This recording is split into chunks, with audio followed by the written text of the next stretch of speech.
Hello everyone, content marketing सिरिजको 5th भिडियोमा तपाईहरु सबैजनालाई स्वागत छ र आजको यो भिडियोमा मैले तपाईहरुको लागि एउटा सानो केस स्टडी लिएर आएको छु जसमा तपाईहरुले थाहा पाउनुहुन्छ कि वर्ल्डको फर्स्ट कन्टेन्ट मार्केटिङ कसरी र किन स्टार्ट गर्यो भनेर। सो भिडियोलाई ढिला नगरिकन स्टार्ट गरिहालौं।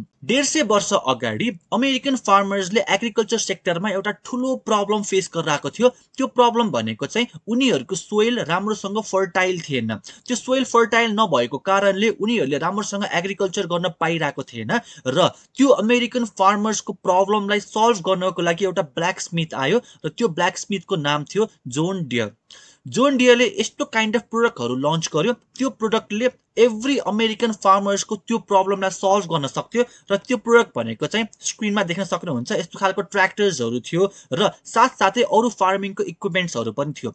तर जोन डियरले डाइरेक्टली आफ्नो प्रोडक्टलाई अगाडि एडभर्टाइज गरेर अमेरिकन फार्मर्सलाई सेल गर्नुको सट्टा जोन डियरलाई एउटा आइडिया आयो र त्यो आइडिया भनेको चाहिँ कन्टेन्ट मार्केटिङ थियो। त्यो बेलामा कन्टेन्ट मार्केटिङ गर्यो जुन बेलामा कन्टेन्ट मार्केटिङ इटसेल्फ मेन स्ट्रिममा थिएन।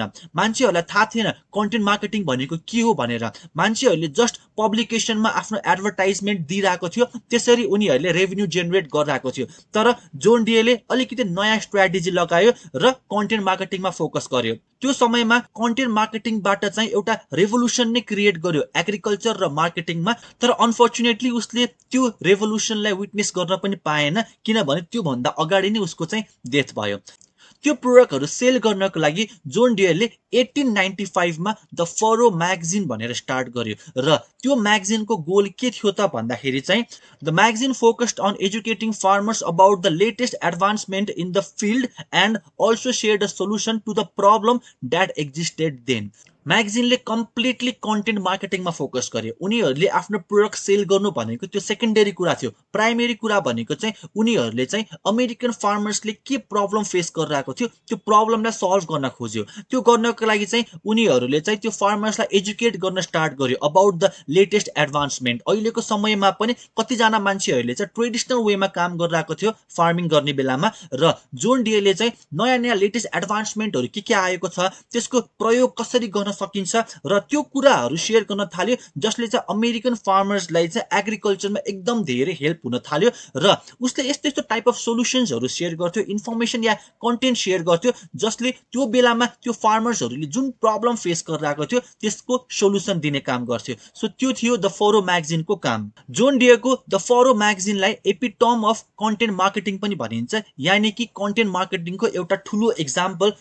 Without using any latest technology or platform, John Deere cleverly marketed his company's product. अब त्यो बेलामा 150 years back 1895 मा जुन बेलामा लेटेस्ट टेक्नोलोजी केही थिएन, प्लेटफर्महरु केही थिएन। अहिलेको समयमा पो हामीसँग डिफरेंट काइन्ड अफ प्लेटफर्महरु, सोशल नेटवर्किङ साइट्सहरु, कति धेरै प्लेटफर्महरु छ, लेटेस्ट टेक्नोलोजीहरु छ जहाँबाट हामीले कन्टेन्ट मार्केटिङ गर्न सक्छौं नि त नि। तर त्यो बेलामा 1985 को कुरा हो। त्यो बेलामा त्यस्तो प्लेटफर्महरु केही पनि थिएन। त्यही पनि जोन डियरले आफ्नो कम्पनीको प्रोडक्टलाई क्लेभरली मार्केट गरेर देखायो। The Faro created a portal between the brand and the people who feel passionate to the level where kids are wallpapering their rooms with John Deere's tractors. अब जोन डियरको त्यो द फरो म्यागजिनले एकदमै hype लिइसकेको थियो, किनभने फर्स्टमा lunch गर्ने बित्तिकै त्यो फार्मर्सहरुलाई एकदमै हेल्प हुन थाल्यो। जब उनीहरुलाई चाहिँ त्यो म्यागजिनले हेल्प गर्न थाल्यो त्यसपछि त्यो म्यागजिन अटोमेटिकली वाइड स्प्रेड हुन थाल्यो। धेरै जनाले त्यो म्यागजिनको बारेमा थाहा पाउन थाल्यो र त्यो म्यागजिनमा भएको कन्टेन्ट कन्ज्युम गर्न थाल्यो। त्यो म्यागजिनको मेन काम भनेको चाहिँ कम्पनीको ब्रान्ड र त्यो पिपलहरु, त्यो फार्मर्सहरुलाई चाहिँ कनेक्ट गर्ने काम गर्थ्यो र त्यो कारणले चाहिँ त्यो फरो म्यागजिन चाहिँ एउटा पोर्टल पनि थियो। त्यो म्यागजिन यतिसम्म फेमस भइसकेको थियो कि इभन किड्सहरुले, बच्चाहरुले आफ्नो रुममा जोन डियरको ट्र्याक्टर्सहरुलाई वालपेपर गरेर राखिरहेको हुन्थ्यो। They invested and focused on creating high quality content to retain the attention and interest of the readers. उनीहरुले डाइरेक्टली आफ्नो प्रोडक्ट एडभर्टाइजमेन्ट गरिरहेको थिएन, सेल गरिरहेको थिएन। उनीहरुले अटेन्सन लिएर आइरहेको थियो आफ्नो हाई क्वालिटी कन्टेन्टमा र त्यो कन्टेन्टले उनीहरुको प्रब्लम सल्भ गरिरहेको थियो। र जोन डियरले चाहिँ त्यो हाई क्वालिटी कन्टेन्ट क्रिएसनको लागि पनि धेरै नै इन्भेस्ट गरिरहेको थियो, किनभने ही न्यू कि अटेन्सन भनेको कन्टेन्टमा आइरहेको थियो भनेर र त्यो कन्टेन्ट चाहिँ रिडर्सलाई पनि एकदमै मन परिरहेको थियो। Their main strategies has been to tell stories that people love to hear and provide them with knowledge that they can apply in their operations. So उनीहरुको मेन स्ट्र्याटेजी स्ट्राटेजी भनेको चाहिँ कन्टेन्ट क्रिएसन नै थियो। उनीहरूले high quality content create गर्थ्यो। उनीहरूले चाहिँ stories भन्थ्यो जुन पिपलहरू रिडरहरूले चाहिँ रिलेट गर्न सक्थ्यो आफूमा, र त्यो स्टोरिज उनीहरूलाई पढ्न पनि एकदमै मन लाग्थ्यो, र त्यो स्टोरिजबाट पाएको जुन कन्टेन्ट छ त्यो कन्टेन्ट चाहिँ उनीहरूले आफ्नो रियल लाइफमा इम्प्लिमेन्ट पनि गर्न सकिरहेको थियो।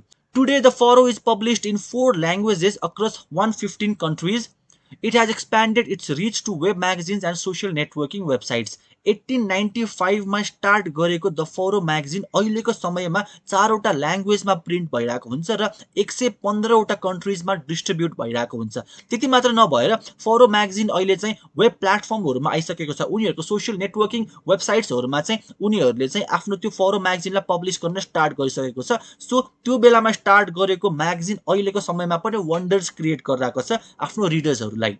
The furrow celebrates its 121th years of existence. अहिलेको समयसम्म उनीहरूले आफ्नो 121th year सेलिब्रेट गरिरहेको छ र finally the print version is still in high demand in this digital era.